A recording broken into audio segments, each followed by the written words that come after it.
সেন্সাসের ক্ষেত্রে বাড়ির নাম্বার প্রদানের পদ্ধতিটি কিন্তু বিশেষভাবে গুরুত্বপূর্ণ। আপনাদের মনের মধ্যে এই বিষয়ে অনেক কিছু কনফিউশন আছে। আজকে আমি এই বিষয়টিকে খুব সংক্ষিপ্ত আকারে পরিষ্কার পরিচ্ছন্নভাবে তুলে ধরার চেষ্টা করব। দেখুন, মূলত বাড়ির নাম্বার প্রদান পদ্ধতির ক্ষেত্রে তিনটি বিষয় আপনাকে মাথায় রাখতে হবে। এক হচ্ছে বাড়ির দেওয়ালে নাম্বার প্রদান পদ্ধতি, দ্বিতীয় নাম্বার হচ্ছে সেন্সাস ম্যাপ যখন তৈরি করবেন তখন কিভাবে নাম্বার প্রদান করবেন, আর তৃতীয় নাম্বার হচ্ছে যে অ্যাপসে যখন নাম্বার তুলবেন তখন কিভাবে নাম্বার প্রদান করবেন। এই তিনটি বিষয় যদি পরিষ্কার হয়ে যায় তাহলে নাম্বারিং পদ্ধতিটি আপনার কাছে কিন্তু পরিষ্কার হয়ে যাবে। দেখুন, প্রথমেই বলি যে বাড়ির দেওয়ালে বা লক্ষণীয় স্থানে আপনি যখন হাউস লিস্টিংয়ের কাজে যাবেন এবং নাম্বার প্রদান করবেন তখন কিন্তু আমি ছবিতে যেরকম দেখিয়েছি এই রকমভাবে কিন্তু আপনাকে নাম্বারটি প্রদান করতে হবে। দেখুন, আমি এখানে একটা ছবিতে দেখিয়েছি যে বাড়ির গেটের একদম সামনে বা বাড়ির কোনো লক্ষণীয় স্থানে আপনাকে দেওয়া যে পার্মানেন্ট মার্কার বা যে ধরনের কালি আপনাকে দেওয়া হবে সেটি দিয়ে আপনাকে নাম্বার প্রদান করতে হবে, এবং সেক্ষেত্রে বাড়ির নাম্বারের আগে অবশ্যই ক্যাপিটালে CN কিন্তু লিখতে হবে। এবং মনে রাখবেন, আমার ওই বাড়িটি যদি প্রথম বাড়ি হয় তাহলে আমাকে লিখতে হবে CN1, এবং তার মধ্যে যদি দুটি সেন্সাস গৃহ থাকে, দুটি আলাদা কাজে দুটি আলাদা পারপাসে ব্যবহার করা হয় তাহলে নিচে ফার্স্ট ব্র্যাকেটের মধ্যে দিয়ে লিখতে হবে 2। তার মানে বোঝায় যে CN1 মানে এটি হচ্ছে বাড়ির নাম্বার 1 এবং তার মধ্যে দুটি সেন্সাস গৃহ আছে। এবার বিশেষভাবে মনে রাখতে হবে যে এইভাবে পরপর নাম্বারিং করতে করতে যেতে হবে। এটি কিন্তু বাড়ির দেওয়ালে বা গেটের সামনে এইভাবে নাম্বারিং করা হয়।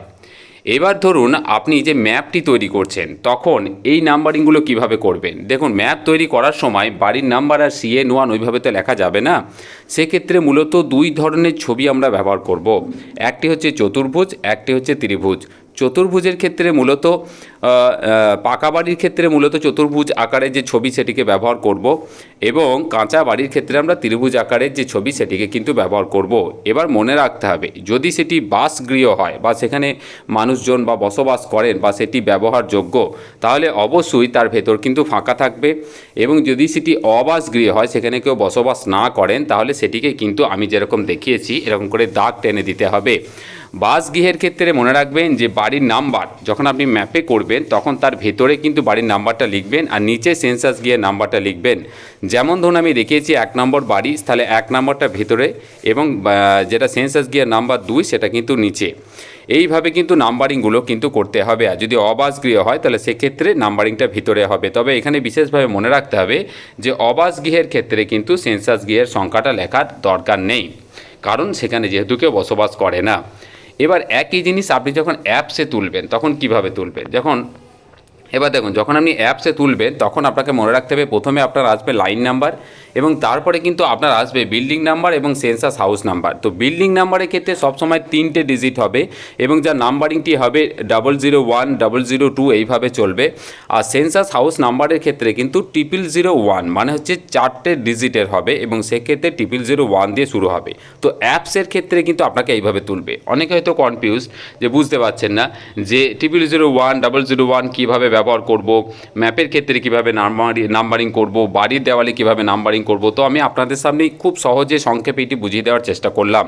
তবে একটি বিশেষ ক্ষেত্র বলি, যেমন ধরুন আপনি টোটাল নাম্বারিং করে ফেলেছেন এবং দেখছেন 1 নাম্বার এবং 2 নাম্বার বাড়ির মধ্যে যে একটা নতুন বাড়ি তৈরি হয়েছে পরবর্তী সময়, তখন কি করবেন। দেখুন, তখন সেক্ষেত্রে CN1/1 দেবেন। তার মানে কি CN1 তার মানে এই যে বাড়িটি ছিল তার মধ্যে আরেকটি বাড়ি কিন্তু তৈরি হয়ে গেছে। সেক্ষেত্রে নতুন বাড়ি তৈরি হয়ে গেলে বা নতুন করে যদি আমাদের কিছু মিস হয়ে যায় তাহলে সেক্ষেত্রে আমরা অবলিকটি ব্যবহার করব দুটি বাড়ির মধ্যে।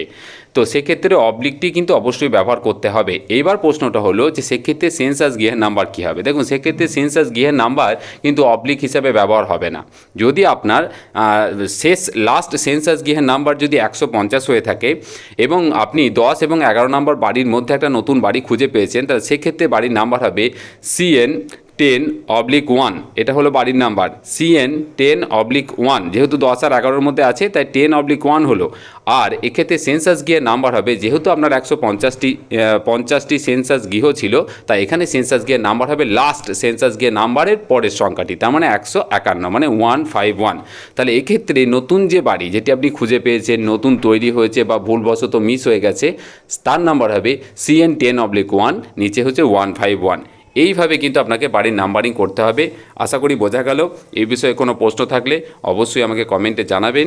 চ্যানেলে নতুন হলে চ্যানেলটিকে সাবস্ক্রাইব করবেন, ভিডিওগুলো বেশি বেশি করে শেয়ার করবেন। খুব ভালো থাকবেন।